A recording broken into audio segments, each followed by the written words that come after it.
मुफ्ती Tariq Masood special. मजीद में अल्लाह ताला ने रमजान में ज़ौजा के करीब जाने से सहाबा को मना किया था। बड़ा दिलचस्प वाकया है।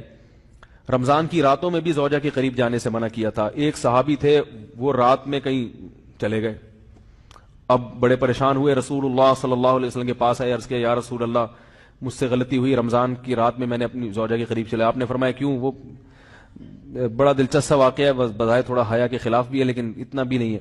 वो कह रहे मेरी ज़ौजा कहीं पानी भरने के लिए जा रही थी, उनकी पिंडली खुली तो मेरी नजर बीवी की पिंडली पर पड़ी और मैं बस पागल हो गया बीवी के इश्क में।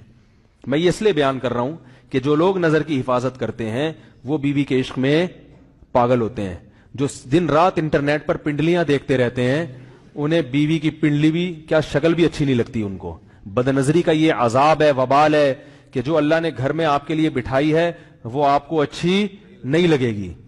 तो नजर की हिफाजत किया करो, इससे आपको अपनी बीवी से इश्क होगा, मोहब्बत होगी। बात आ रही है समझ में? तो अब देखो कैसा रोजे की हालत है। रमजान में पाबंदी है, इस्लाम में हुक्म था जो रमजान में बीवी से हम भी तरीका का 60 रोजे लगातार रखने पड़ेंगे।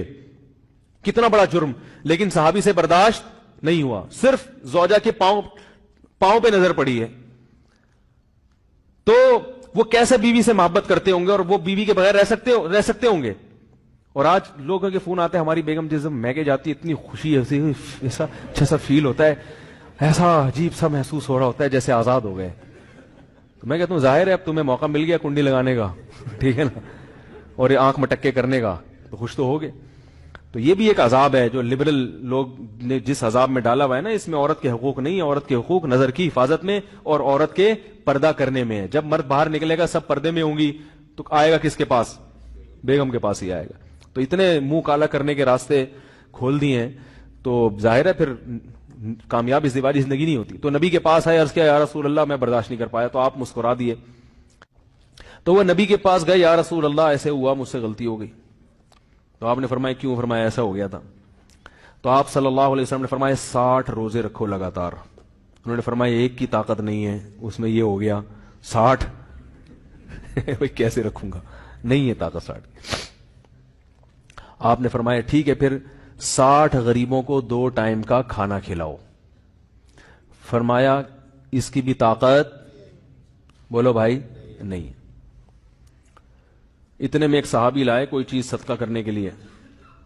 तो आपने फरमाया चलो असल हुक्म तो यही है कि 60 रोजे या फिर 60 गरीबों को खाना, वो नहीं तो चलो फिलहाल इनको तंबी के लिए कुछ इनके से सदका करवा लेता हूं।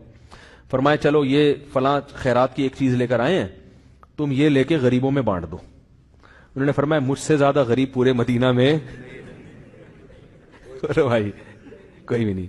आप सल्लल्लाहु अलैहि वसल्लम मुस्कुराने लगे, फरमाया जाओ खाओ और बच्चों को खिलाओ। वाह भाई, गलती भी हुई और घर में राशन भी आ गया। तो इसके बाद कुरान की आयत नाजिल हुई कि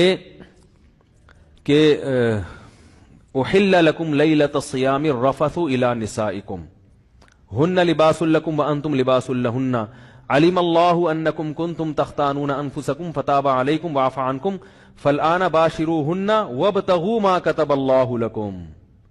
फरमाया अल्लाह को पता है कि तुम इस हुक्म पर अमल नहीं कर सकते, लिहाजा रमजान की रातों में तुम्हें अपनी बीवी के पास जाने की इजाजत है, लिहाजा उनके पास जाया करो और उस औलाद को तलाश करो जो अल्लाह ने तुम्हारे मुकद्दर में लिख दी है। कुरान जहां भी बीवी से रिलेशन कायम करने की बात करता है, औलाद का जिक्र लाजमी करता है। यानी तलाश करो उस औलाद को जो अल्लाह ने तुम्हारे लिए लिख दी है। मा कतबल्लाहु लकुम, मा कतबल्लाहु अलैकुम नहीं है। अला का मतलब तुम्हारे खिलाफ, लकुम का मतलब तुम्हारे फायदे के लिए। लाम अरबी में नफा के लिए आता है, अला अरबी में जरर और नुकसान के लिए आता है। फरमाया ये नहीं कि उस औलाद को तलाश करो जो बतौर पेनल्टी के अल्लाह ने तुम्हारे मत्थे लगा दी है, जो अल्लाह ने तुम्हारे फायदे के लिए लिख दी है। इससे पता चलता है इस्लाम औलाद की कसरत पे किस कदर हरीस है। बात आ रही है और भी इस बारे में आयतें हैं कुरान मजीद की, मगर मैं अब ज्यादा तफसील में नहीं जाऊंगा। कुछ आयतें रह गई हैं, कुछ अहादीस रह गई हैं, तो वो इंशाअल्लाह फिर अगले